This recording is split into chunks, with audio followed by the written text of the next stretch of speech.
السلام علیکم دوستو، آج ہم جس ملک کی سیر کرنے جا رہے ہیں وہ ہے افغانستان۔ افغانستان ایک قدیم سرزمین، جہاں پہاڑوں نے تاریخ کو دیکھا ہے، جہاں جنگوں نے قوم کو آزمایا اور جہاں بہادری، روایات اور ایمان نے ہمیشہ قوم کو مضبوط رکھا ہے۔ افغانستان جنوبی ایشیا اور وسطی ایشیا کے سنگم پر واقع ہے۔ اس کی سرحدیں پاکستان، ایران، چین، تاجکستان، ترکمانستان، ازبکستان سے ملتی ہیں۔ دارالحکومت کابل ہے اور ملک کا کل رقبہ تقریباً 6,52,000 مربع کلومیٹر ہے۔ افغانستان ایک پہاڑی ملک ہے۔ یہاں کے مشہور پہاڑی سلسلے ہندوکش اور پامیر زمین کے قدیم ترین سلسلوں میں شامل ہیں۔ افغانستان کی تاریخ ہزاروں سال پرانی ہے۔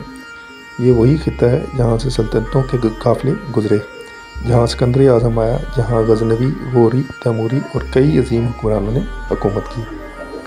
19ویں اور 20ویں صدی میں افغانستان برطانوی اور سوید افواج کے خلاف مزاحمت کا مرکز رہا۔ یہ مزاحمت اور آزادی کی خواہش افغان عوام کی اصل پہچان بن گئی۔ افغانستان کی ثقافت روایتی، مذہبی اور مہمان نواز ہے۔ یہاں کی زبانیں پشتو اور فارسی ہیں۔ افغان موسیقی، لباس اور شاعری اپنی الگ پہچان رکھتی ہے۔ افغان چپلی کباب، قہوہ اور پلاؤ دنیا بھر میں مشہور ہیں۔ افغان لوگ اپنی عزت، مہمان نوازی اور غیرت پر فخر کرتے ہیں۔ دوستو، گزشتہ کئی سالوں سے افغانستان نے جنگ، بدامنی اور غیر ملکی مداخلت کا سامنا کیا۔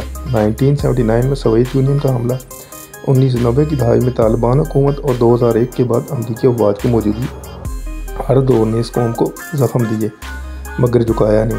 افغان عوام نے ہر بار اپنی ملک کو بچانے کے لیے قربانیاں دی۔ یہی حوصلہ افغانستان کی اصل طاقت ہے۔